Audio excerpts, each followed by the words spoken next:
A gang of ruthless bikers storms onto a quiet Montana ranch, threatening to force a rancher's wife off her land. What they don't know is that Sarah Grayson isn't just any rancher's wife. She's a former Marine Scout sniper with a deadly past she's tried to bury. When they push too far, Sarah's old instincts kick in, and the hunters become the hunted. As the dust settles, she uncovers a dangerous criminal conspiracy tied to her own shadowy past, forcing her to fight for her family, her town, and her redemption. Before we dive in, buckle up, get ready, and don't forget to subscribe. There's a special surprise coming your way tomorrow. The first rays of sunlight broke over the horizon, casting a golden glow across the sprawling Montana plains. Sarah Grayson stood at the edge of her ranch, the crisp morning air biting at her face as she adjusted the brim of her weathered hat.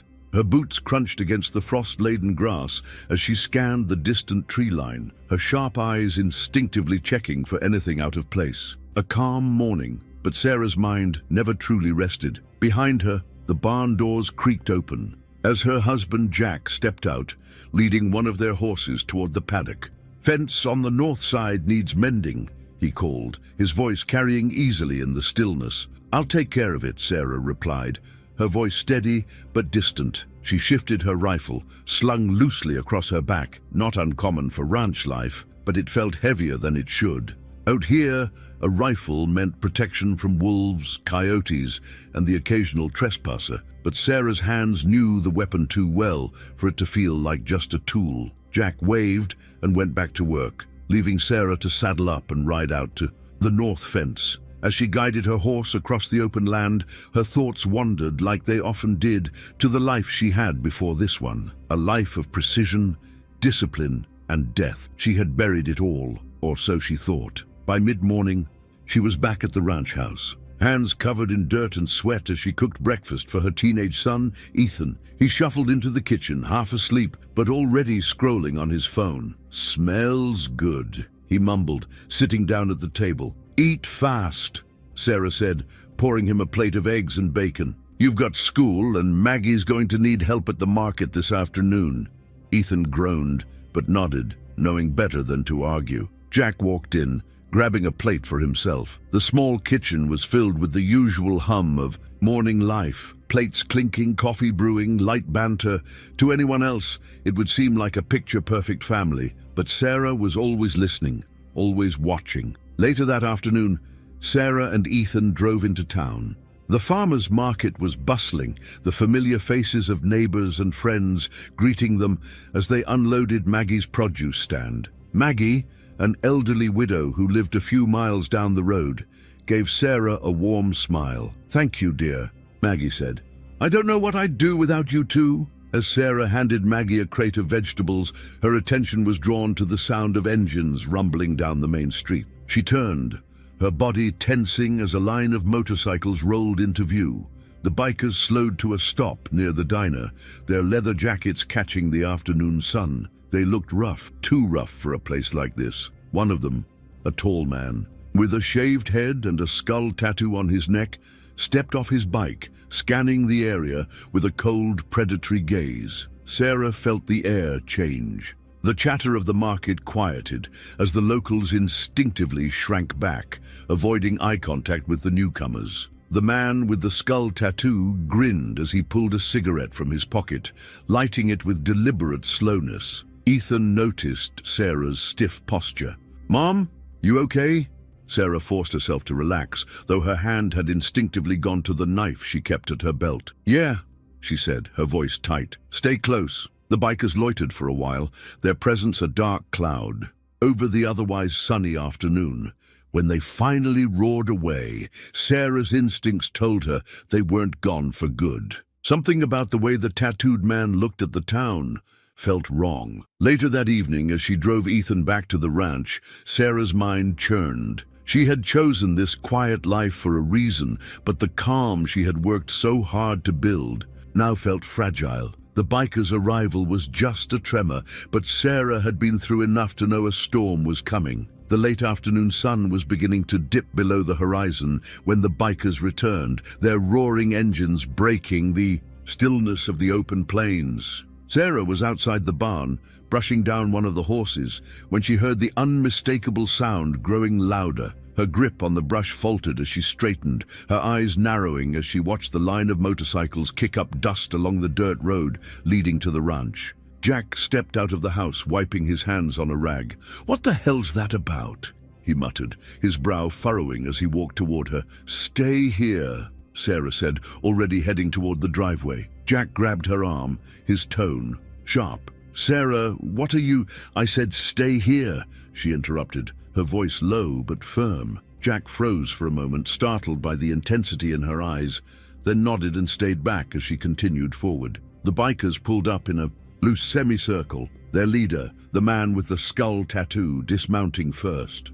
He swaggered toward her with a smirk, his boots crunching against the gravel. Sarah stood her ground, her stance calm but ready. "Nice place you got here," the man said, his voice slick and dripping with false charm. "Name's Bishop. You, the lady of the house?" "I am," Sarah replied evenly. "What do you want?" Bishop chuckled, looking around as if admiring the property. "Well, here's the thing, sweetheart. Word is, this land's already been sold." "That's not true," Sarah said, her voice steady. Bishop shrugged, feigning innocence. "See, that's where we got a little misunderstanding. My employer's been clear. This land's theirs, and we're here to make sure you understand. It's time to move on." Jack, who had moved closer despite Sarah's earlier warning, stepped up beside her. "We're not going anywhere," he said, his tone firm, but carrying a trace of unease. "This is our home, and we've got the deed to prove it." Bishop's smirk faded, and his gaze shifted to Jack. "See, I was hoping we could settle this. Nice and friendly, but if you're gonna be stubborn—" He motioned to one of his men, who revved his engine loudly. The sound rattled through the quiet ranch like a threat. Sarah's jaw tightened. Her eyes flicked over the group, noting the weapons some of them carried. Knives, chains, a few pistols tucked into their belts. Her instincts screamed at her to act, but she forced herself to stay calm. "You've made your point," Sarah said, her tone cold. "Now get off my land." Bishop tilted his head, studying her for a long moment before breaking into a grin. "You've got guts. I'll give you that." He turned to his men, motioning for them to back off. "We'll be back to finish this. A conversation. Make sure you're ready to listen next time." The bikers roared off, leaving behind a cloud of dust and tension that hung heavy in the air. Jack let out a shaky breath. "Sarah, what the hell was that?" "They're not bluffing," Sarah said quietly, her gaze fixed on the horizon. "They'll be back." Jack shook his head. "We should call the sheriff. Let him deal with this." Sarah glanced at him, her expression grim. "The sheriff can't help us. Not with men like that." Jack stared at her, confused. "What do you mean?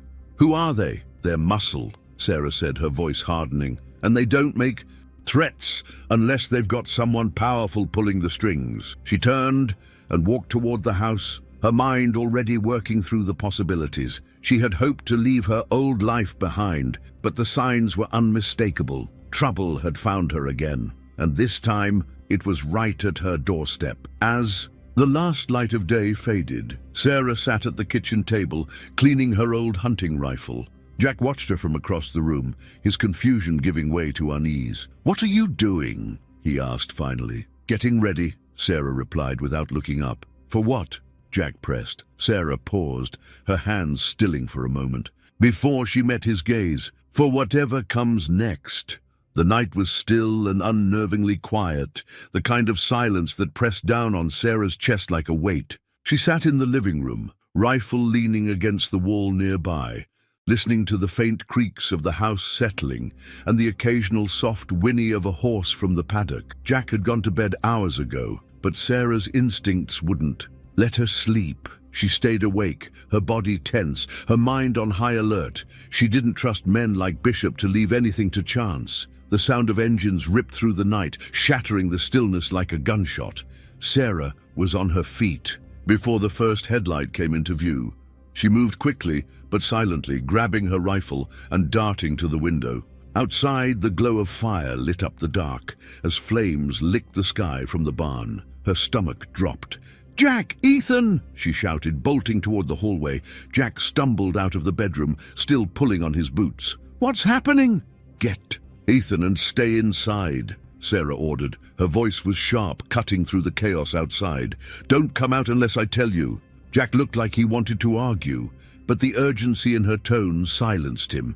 He nodded and turned toward Ethan's room, while Sarah grabbed her rifle and stepped out onto the porch. The barn was fully engulfed now, the flames roaring against the dark sky. Shadows moved near the edges of the property. Bikers. Sarah counted at least 5 of them, their laughter and jeers carrying over the sound of the fire. They hadn't noticed her yet, but that wouldn't last long. She took cover behind a stack of hay bales and lined up her rifle. She didn't aim to kill.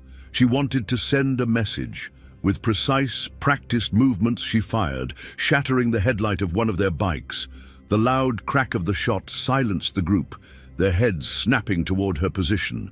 "Who's out there?" one of them shouted. Sarah didn't respond. Instead, she fired again, this time taking out the tire of another bike. Panic began to set in among the bikers. She could hear their hurried whispers and see the way they started to retreat, unsure of who or what they were dealing with. One of them fired back blindly, the shot ricocheting off the barn. Sarah shifted positions, staying low and out of sight. She fired again, grazing the leg of the man who had shot at her. He screamed, dropping his gun and clutching his thigh. The others scrambled to their bikes, revving their engines and speeding off into the night, leaving their wounded comrade behind. When the last of the motorcycles disappeared into the darkness, Sarah emerged from her hiding spot. The barn was beyond saving, and she could feel the heat of the fire even from a distance. She approached the wounded man cautiously, her rifle trained on him. "Who sent you?" she demanded, her voice cold and steady. The man groaned, blood seeping through his fingers as he tried to press down on his wound. "You're making a mistake," he spat. "You don't know who you're messing with." Sarah crouched down, her eyes hard. "Try me." Before he could answer, the sound of sirens cut through the night. The sheriff's car pulled up, its lights flashing, and 2 deputies stepped out, guns drawn. "What's going on here?" Sheriff Nolan barked, his gaze flicking between Sarah and the injured man. "Arson," Sarah said flatly, motioning toward the barn. "And trespassing." The sheriff looked uncomfortable as he holstered his weapon. "We'll take him in," he said, but his tone lacked conviction. Sarah could see the hesitation in his eyes, the way he avoided looking directly at her. He knew something, but he wasn't saying it. As the deputies loaded the injured biker into the back of their car, Sarah turned to Nolan. "You're not going to stop this, are you?" Nolan sighed, removing his hat and running a hand through his hair. "These men, they're connected. I'll do what I can, but Sarah, you might want to think about cutting your losses." Her jaw tightened, anger simmering just beneath the surface. "This is my home, my family. I'm not going anywhere." Nolan looked at her for a long moment before nodding. "Just be careful." As the sheriff drove away, Jack and Ethan stepped out onto the porch, their faces pale in the flickering light of the dying fire. Jack looked at her, his voice trembling. "What's going to happen now?" Sarah stared at the charred remains of the barn, her hands clenched into fists. "They'll be back," she said quietly.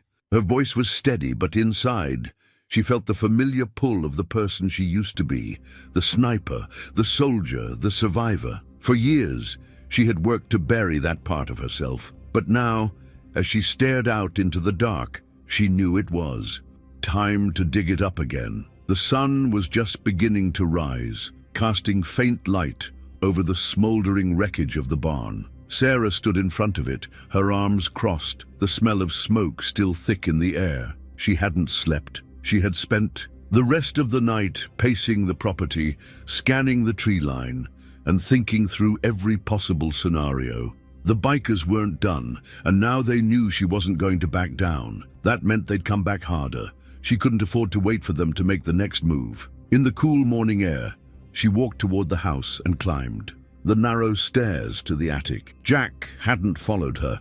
He had gone to bed after a tense argument that left both of them frustrated and tired. She didn't blame him. He wasn't built for this kind of fight, not the way she was. The attic was dimly lit, the dust catching the rays of sunlight filtering through the small window. Sarah knelt down, sliding an old wooden trunk out from under a stack of boxes. Her fingers hesitated on the latch for just a moment before she flipped it open. Inside was a rifle case, a handful of medals, faded photos, and the kind of gear most people only saw in action movies. Her sniper rifle was in pristine condition, carefully cleaned and oiled despite not having been used in years. She ran her hand over the smooth metal, her mind flashing back to another time, another life. She could hear the voices of her old team, their laughter and camaraderie echoing faintly in her memory. But with those memories came others, the missions, the kill shots, the lives she had taken. She had promised herself she'd left that behind. This ranch was supposed to be her fresh start, but life didn't always let you keep your promises. By the time she came downstairs, Jack and Ethan were in the kitchen. Jack's face was hard, his jaw tight as he watched her place the rifle on the table and start assembling it. Ethan stared, wide-eyed, his fork paused halfway to his mouth. "What is that?" Ethan asked, his voice breaking the heavy silence. Sarah glanced at him, then went back to work. "It's a rifle," she said simply. "I can see that," Ethan said, his tone edged with nervousness. "Why do you have it?" Jack crossed his arms, leaning against the counter. "Yeah, Sarah. Why don't you tell him?" Sarah sighed and set the rifle down, looking at them both. "Because this isn't over. Those men will come back, and when they do, we need to be ready." "Ready for what?" Jack's voice was sharp, tinged with frustration. "What exactly do you think is going to happen here? You're going to start a war? If that's what it takes to keep this family safe, yes," Sarah replied, her tone unwavering. Ethan's gaze flicked between his parents, confusion and fear written across his face. "Why can't we just call the sheriff?" "We did," Sarah said, locking eyes with him. "And the sheriff can't help us. These men aren't just a bunch of punks on bikes. They're working for someone with money and power, and the only thing they understand is force." Jack slammed his hand on the counter. "You don't know that. You're just assuming—" "I know it," Sarah cut him off, her voice cold. "Because I've seen it before. I've dealt with men like them, and I know exactly how far they're willing to go." The room fell silent, the weight of her words settling over them. Jack looked away, his hands clenching into fists. Ethan just stared at her, his expression unreadable. After a moment, Sarah picked up the rifle and slung it over her shoulder. "I'm going to the north fence," she said. "I need to check for weak points." As she walked out the door, the tension in the room stayed behind, thick and suffocating. Outside, the morning air was cool against her face, but Sarah didn't feel it. Her mind was already focused on what needed to be done, securing the property, setting up defenses, and preparing for what was coming. She hated this. She hated the way it made her feel, the way it pulled her back into a mindset she had worked so hard to leave behind. But she couldn't afford to hesitate. Not now, not when her family's lives were on the line. Out by the fence, she stopped to look over the wide expanse of land. It was beautiful in its simplicity, a quiet place she had fallen in love with years ago, but now it felt like a battleground. And Sarah knew the fight was only just beginning. The first strike came under the cover of darkness, silent and surgical. Sarah had spent the day scouting the bikers' movements, tracking their comings and goings in and out of the small, dilapidated motel on the edge of town. It wasn't hard to figure out their routines. They weren't exactly subtle. The growl of their engines could be heard from miles away, and they made no effort to hide their swagger as they paraded through town. They thought they were invincible. That was their first mistake. Under the pale light of the moon, Sarah crept along the perimeter of the motel, staying low and keeping to the shadows. She wore dark clothing, her hair tied back, her sniper rifle slung over her shoulder. Her movements were precise, practiced, the muscle memory of years of training kicking in as she avoided the pools of light from the street lamps. The bikers had left their motorcycles lined up in front of the building, as if daring someone to mess with them. Sarah crouched behind a dumpster and pulled a small multi-tool from her pocket. She slipped silently toward the nearest bike, its chrome gleaming even in the dim light. With quick, efficient movements, she punctured the fuel line and Let the gasoline drip onto the pavement. She repeated the process with the next bike and the next until she had sabotaged every single one. A soft sound caught her attention, and she froze, her hand hovering over the last bike. One of the bikers had stepped outside for a smoke, his heavy boots crunching against the gravel. Sarah slipped back into the shadows, holding her breath as he lit a cigarette and leaned against the railing, oblivious to her presence.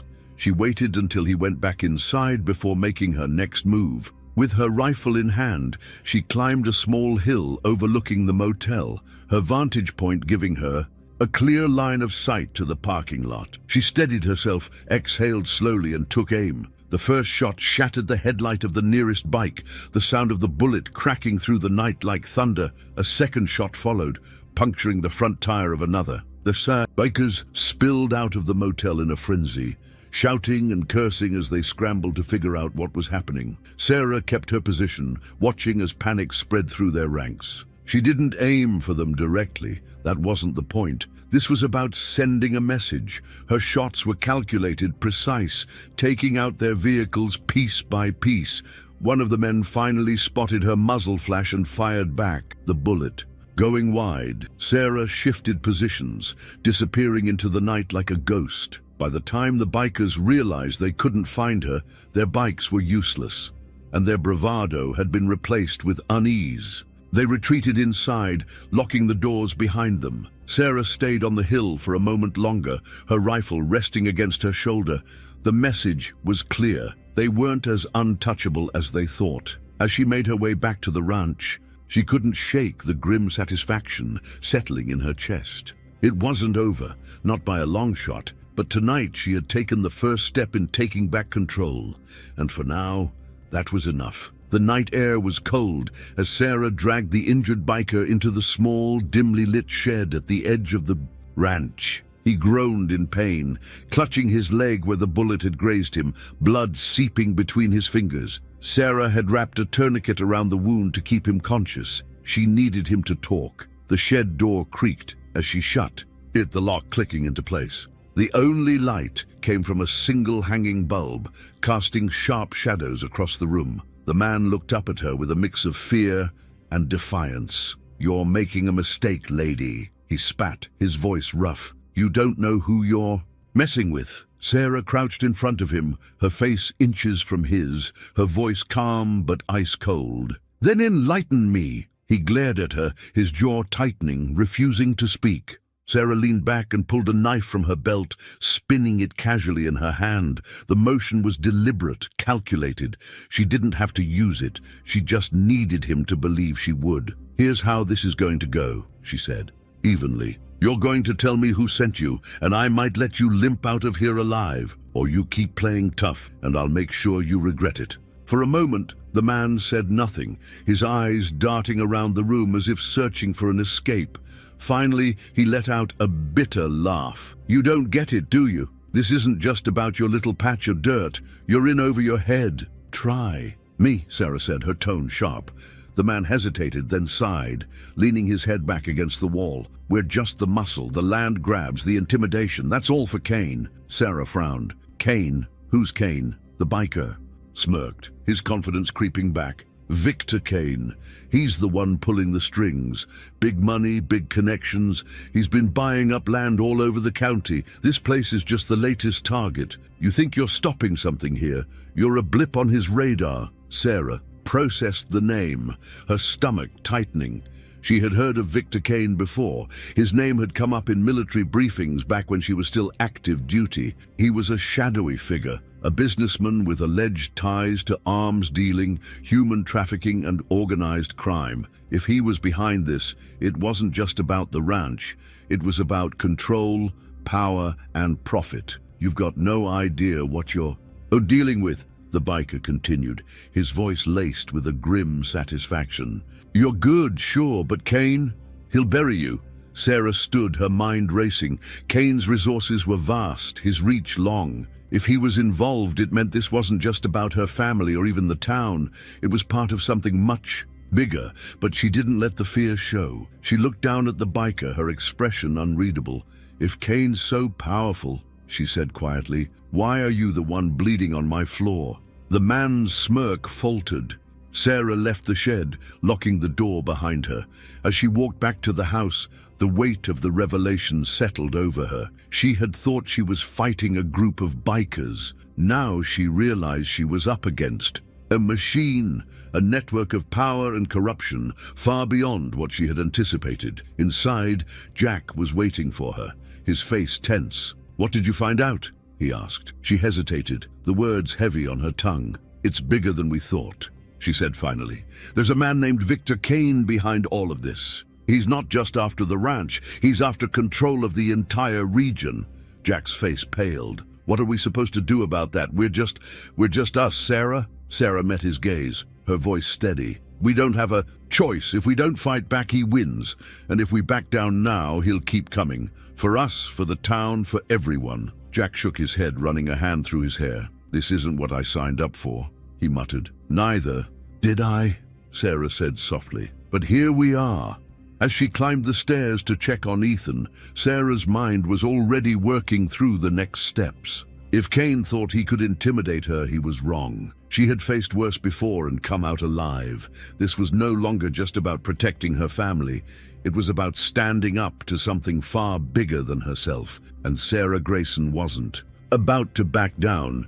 The farmers' market was supposed to be the heartbeat of the town, a place where neighbors traded goods, shared stories, and found comfort in the familiar routines of small-town life. But today, the air was thick with unease. Sarah could feel it the moment she arrived with Ethan to help Maggie set up her stall. Conversations were hushed. Eyes darted nervously toward the street, and the usual warmth of the market felt replaced by a quiet dread. The first sign of trouble came with the distant rumble of motorcycles. Sarah froze, her hand gripping a crate of produce as the sound grew louder, more distinct. Around her, others stopped what they were doing, the atmosphere shifting from uneasy to fearful in an instant. The bikers rolled into view, their engines roaring like thunder, and pulled up to the market's edge. Bishop was at the front, his skull tattoo catching the sunlight as he dismounted. His grin was wide, predatory, as he surveyed the crowd like a wolf sizing up a flock of sheep. Behind him, his men followed suit, some staying on their bikes, others stepping off to loiter near the stalls. Sarah's jaw tightened. She could feel Ethan's gaze on her, wide-eyed and nervous, but she didn't take her eyes off Bishop.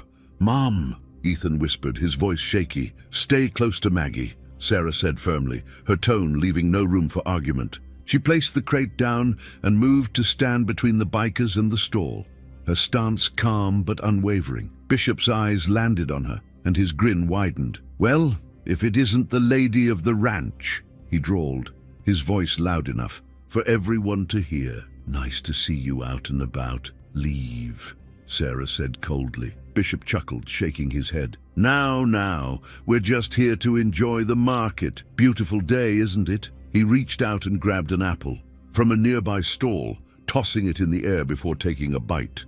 His men laughed, spreading out through the market. One knocked over a display of handmade pottery. Another leaned too close to a young woman working at a food stall, his leering presence making her visibly uncomfortable. Sarah's fists clenched, but she forced herself to stay calm. Acting now, in front of all these people, would put everyone at risk. She needed to think strategically. The bishop stepped closer to her, his grin fading as his tone turned sharp. "This is just a little friendly reminder, sweetheart. You and your family, you're out of your depth. Walk away now, and maybe we'll let you keep that pretty little house of yours." Sarah didn't flinch. Her eyes met his, steady and unyielding. "You're not welcome here," she said, her voice low but carrying enough weight to make even Bishop pause for a split second. Then, with a sneer, he stepped back. "We'll see about that." As quickly as they had arrived, the bikers climbed back on their bikes, revving their engines and speeding away. The damage they left behind was minor, broken pottery, scattered goods, but the psychological toll was far greater. People stood frozen, their fear palpable. Maggie placed a trembling hand on Sarah's arm. "What are we going to do?" Sarah looked around at the shaken faces of her neighbors, her mind racing. She couldn't let this continue. If they didn't fight back, the bikers would keep terrorizing the town until it was broken. "We're not going to let them win," Sarah said, her voice firm. She turned to Ethan, her eyes softening for a moment. "Get Maggie home. I'll meet you back at the ranch." "Mom, what are you going to do?" Ethan asked, his voice laced with worry. Sarah gave him a small, reassuring smile. "What I have to." As the market slowly returned to a semblance of order, Sarah climbed into her truck and headed for the sheriff's office. It was time to rally what resources she could and prepare for the fight ahead. She wasn't just protecting her ranch anymore. She was protecting her town, her people, and the life they all deserved to live without fear. She would make sure of it, no matter the cost. Back at the ranch, Sarah moved with purpose. The events at the market had only solidified her resolve. This wasn't just about her anymore. Bishop and his men weren't going to stop until the entire town was cowering beneath their boots, and Sarah wasn't about to let that happen. She knew the bikers' methods. They thrived on fear and domination, breaking communities one piece at a time. The only way to stop them was to hit back harder and smarter than they ever expected. She started in the barn, digging through her supplies, hunting traps, barbed wire, lengths of rope, anything that could be used to create defensive measures. She hauled it all into the house, spreading it out across the kitchen table. Jack walked in, pausing when he saw the array of gear. "What are you doing now?" he asked, his voice laced with frustration. "Preparing," Sarah said simply. "Not." Looking up from the blueprint of the ranch she had sketched out on a sheet of paper, Jack threw up his hands. "Preparing for what? You think you're going to take on all of them by yourself?" "If I have to," Sarah replied, her tone calm but firm. Jack slammed his hand down on the table, his frustration boiling over. "This isn't normal, Sarah. This isn't how people deal with things.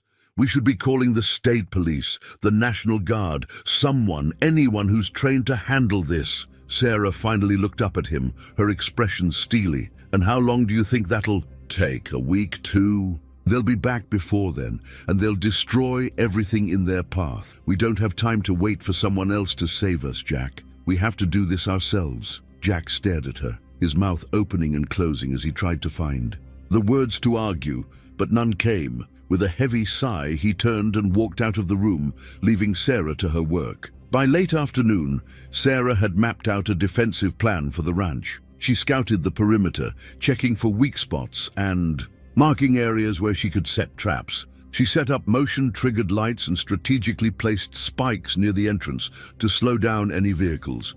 Ethan watched her from a distance before finally approaching, his hands shoved into his jacket pockets. "Mom, can I help?" he asked. Hesitantly, Sarah paused, looking at him. For a moment she considered saying no. She wanted to shield him from this as much as possible, but she knew that wasn't realistic. If things went wrong, he needed to be able to protect himself. "Yeah," she said, handing him a hammer. "Start reinforcing the fence line. I'll show you where." As the two of them worked side by side, Sarah took the opportunity to teach Ethan some basic survival skills: how to stay quiet, how to move unseen, and how to stay calm under pressure. He listened intently, his nervousness fading as he focused on the tasks she gave him.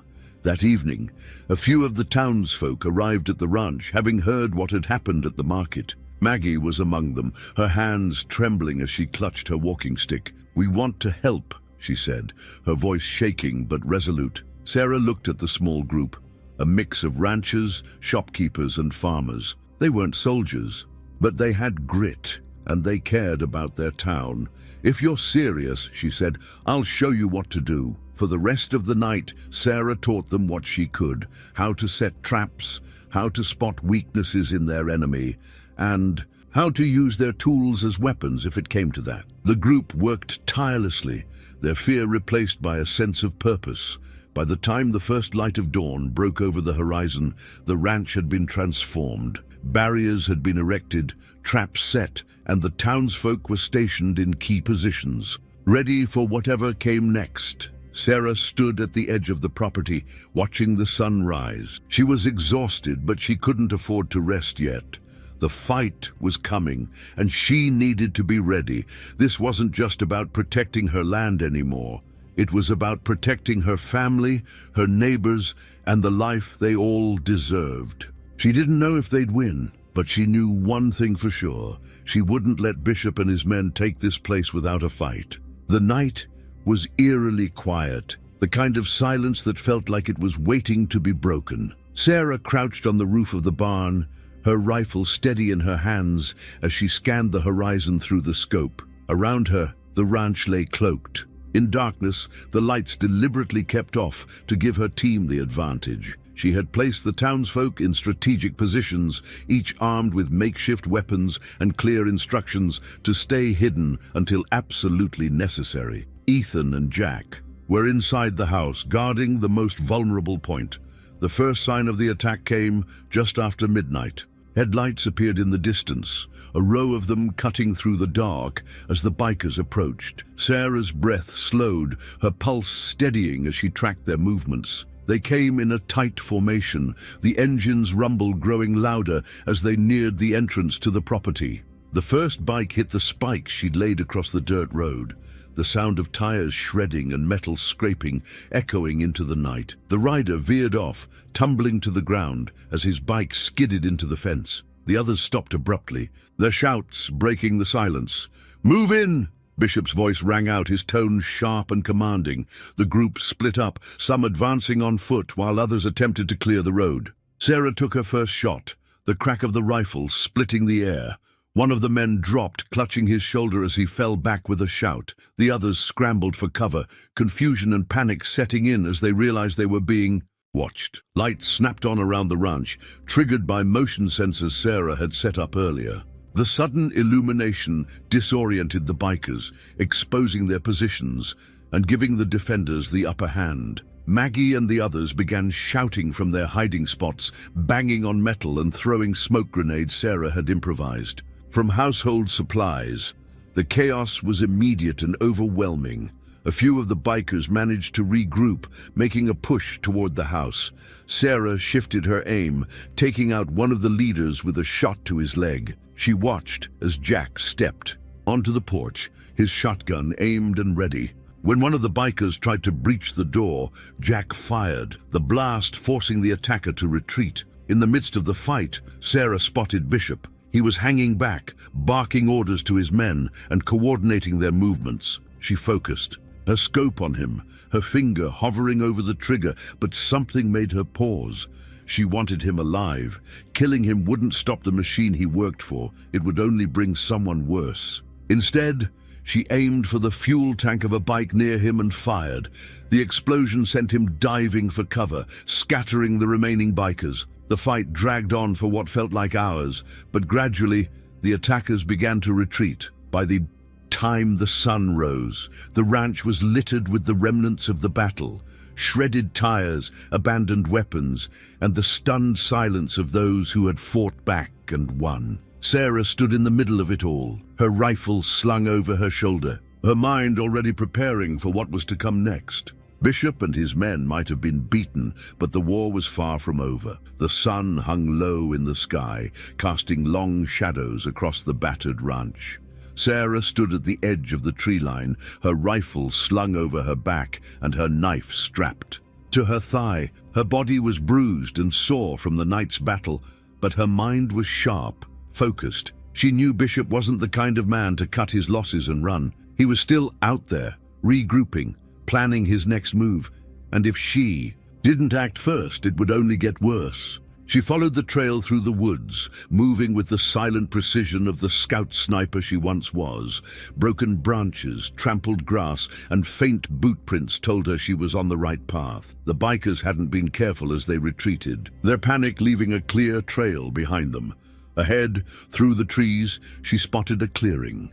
A few motorcycles were parked haphazardly near a makeshift campsite, their chrome frames catching the last light of the day. Bishop was there, pacing near the fire, his face contorted with anger as he barked orders at the few men he had left. Sarah crouched low, her breathing steady as she watched them. There were 5 of them, not including Bishop, all armed and on edge. She could hear fragments of their conversation. Bishop's voice carrying above the others. "She's one woman," he snarled, slamming his fist against a tree. "One damn woman, and you're telling me you couldn't handle her? What the hell do I even pay you for?" One of the men muttered something in response, but Bishop cut him off with a sharp glare. "I don't want excuses, I want results. We finish this tonight." Sarah moved closer, her footsteps silent on the soft earth. She wasn't going to give him the chance to finish anything. She slipped her rifle off her back and took aim, her scope trained on the man closest to her. A single shot dropped him. Before the others even realized what was happening, the campsite erupted into chaos. The remaining bikers scrambled for cover, their weapons drawn. But Sarah was already on the move. She circled the camp, picking them off one by one with calculated precision. Bishop ducked behind a fallen log, his eyes wild as he shouted orders. "Spread out, find her!" Sarah's voice rang out cold and steady. "You're running out of men, Bishop." His head snapped toward the sound, his face pale. "Grayson," he growled, "you think this ends with me?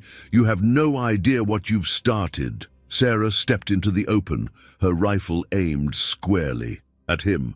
"Oh, I know exactly what I've started," she said. Bishop lunged for his weapon, but Sarah fired first, hitting the ground inches from his hand. He froze, his chest heaving as he looked up at her. "Get up," she ordered. Slowly, Bishop rose to his feet, his hands raised. "You're making a mistake," he said, his voice trembling despite his bravado. "Maybe," Sarah replied, her gaze unflinching, "but it's my mistake to make." For a long moment they stared at each other, the tension thick in the air. Then, with a swift motion, Sarah swung the butt of her rifle, striking him hard enough to knock him unconscious. She stood over his limp body, her breath coming in short, controlled bursts. Around her the clearing was silent, the last remnants of Bishop's crew either gone or incapacitated. Sarah crouched down, tying Bishop's hands behind his back with a length of rope. She wasn't going to kill him, not yet. He had answers she needed, and she wasn't done with him. As she dragged him toward the edge of the clearing, the sun dipped below the horizon, leaving the forest bathed in twilight. This fight might have been over, but Sarah knew the war was far from finished. Cain was still out there, and this was only the beginning. She would face him too, no matter what it took. She had made her choice. There was no turning back now. The sun was high in the sky as Sarah stood in the middle of the ranch, surveying the aftermath of the night's battle. The ground was littered with the debris of the bikers' failed assault, shredded tires, abandoned weapons, and the remnants of traps that had done their job. Her hands rested on her hips, her expression calm but focused. Around her, the townsfolk emerged from their hiding places, weary but triumphant. For the first time in days, the fear that had gripped them was replaced by something stronger, hope. Jack approached her from the house, his shotgun still in hand. He looked at her, his face a mix of exhaustion and awe. "You did it," he said. "We did it." Sarah nodded but didn't allow herself to relax. "It's not over yet," she said. "They'll be back, and next time they'll bring more." Jack sighed, running a hand through his hair. "What do we do now?" Before she could answer, the sound of a vehicle approaching made everyone tense. A black SUV rolled up the dirt road, its tinted windows gleaming in the sunlight. Sarah immediately stepped forward, her rifle raised and ready. The SUV stopped. A short distance away, and the driver's door opened. A man stepped out, dressed in a sharp suit that looked out of place in the dusty, battle-worn setting. He adjusted his tie, his movements calm and deliberate. "Ms. Grayson," he said, his voice smooth and polite. "You've caused quite a stir." Sarah's grip on her rifle tightened. "Who are you?" The man smiled faintly, as if amused by her question. "I'm an associate of Victor Cain," he said. "I'm here to deliver a message." Behind her, the townsfolk murmured uneasily, but Sarah didn't waver. "You can tell Cain his message has already been received," she said coldly, "and the answer is no." The man tilted his head, his expression unreadable. "You've proven yourself formidable, Ms. Grayson. Cain admires that. But you must understand, this is bigger than you or your town. If you continue to resist, there will be consequences, severe ones." Sarah took a step forward, her voice cutting through the tension. You can tell Kane that if he wants this fight to go any further, he'd better be ready to lose. I'm not afraid of him, and neither is this town." The man regarded her for a long moment, his smile fading. "Very well," he said finally. "I'll relay your message." He climbed back into the SUV, and the vehicle reversed down the road, disappearing into the distance. The crowd was silent, the weight of the encounter settling over them. Sarah turned back to the group, her expression firm.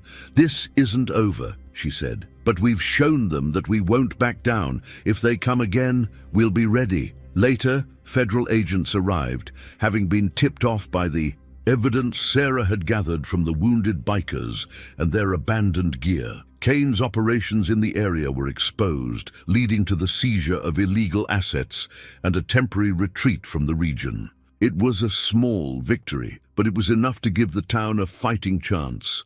As the agents packed up and left, Sarah stood at the edge of her property, her rifle still slung over her shoulder. Jack and Ethan joined her, their faces tired, but relieved. "Do you think they'll come back?" Ethan asked quietly. Sarah looked out at the horizon, her expression unreadable. "Maybe," she said, "but if they do, we'll be ready, all of us." Jack placed a hand on her shoulder, squeezing it gently. "You did good, Sarah. You saved this town." She glanced at him, a faint smile tugging at the corner of her mouth. "We all did," she said. For the first time in a long while, Sarah allowed herself to feel a glimmer of hope. The fight wasn't over, but for now they had won. And that was enough. The ranch was quiet again, the kind of quiet Sarah had longed for in the days leading up to the fight. The barn had been repaired, the fields were back in order, and life in the small Montana town was beginning to settle into its familiar rhythm. But for Sarah, things had changed. The threats had been driven away, at least for now, but a new sense of purpose had taken root in her, a realization that her fight wasn't just about protecting her family and her land. She stood in the barn, packing supplies into a weathered military bag. A rifle, ammunition, first aid supplies, and a few other essentials. Each item she added felt heavier than the last, not in weight but in meaning. This wasn't just a return to old habits. It was a step into the unknown, a decision she hadn't made lightly. Jack walked in, stopping in the doorway when he saw her. For a moment, neither of them said anything. Then he broke the silence. "You're leaving, aren't you?" Sarah zipped the bag shut and turned to face him. "For a little while," she said. "I have to." Jack crossed his arms, his expression torn between understanding and frustration. "Why? We finally have some peace. The town's safe. We're safe." Sarah sighed, stepping closer to him. "Because this isn't just about us anymore. Kane and people like him, this is what they do. They prey on the vulnerable, on people who don't have the means to fight back. If I don't do something, they'll just move on to the next town, the next family. And you think you can stop that?" Jack asked, his voice soft but tinged with worry. "I don't know," Sarah admitted, "but I know I have to try." Jack shook his head, running a hand through his hair. "I just got you back, Sarah. After everything we've been through, now you're walking away again." "I'm not walking away," Sarah said firmly. "I'm doing this for us, for Ethan, for everyone who can't fight for themselves." She reached out, placing a hand on his cheek. "This isn't goodbye. I'll be back." Jack's shoulders sagged, and after a long moment he nodded. "Just promise me you'll be careful." "I will," Sarah said, her voice quiet. Later, as she loaded her bag into the back of her truck, Ethan came running out of the house. He stopped beside her, his face flushed from running. "Mom, wait," he said, his words tumbling out in a rush. "I don't want you to go." Sarah knelt down in front of him, her hands on his shoulders. "I know, honey, but sometimes we have to do things we don't want to, because it's the right thing to do." "But what if something happens to you?" Ethan's voice cracked, and Sarah felt her chest tighten. She pulled him into a hug, holding him tightly. "I'll come back," she said. "I promise." As she climbed into the truck and started the engine, she looked back at the ranch one last time. Jack and Ethan stood together on the porch, watching her with a mix of pride and worry. She gave them a small wave before turning onto the dirt road, the tires kicking up a cloud of dust as she drove away. Sarah didn't know exactly where she was going, but she had a plan. Victor Kane's network was vast, and there were others like her out there, Men and women who had been used, discarded, and left to fend for themselves. She would find them, help them, give them the chance at freedom and redemption that she had fought so hard for herself. The road stretched out before her, long and winding, but Sarah didn't hesitate. She had spent years trying to bury her past, to live a quiet life. Now she was ready to face that past head-on, to use the skills she had once seen as a curse to do something good. The fight wasn't over, but for the first time in a long time, Sarah felt like she was exactly where she was meant to be.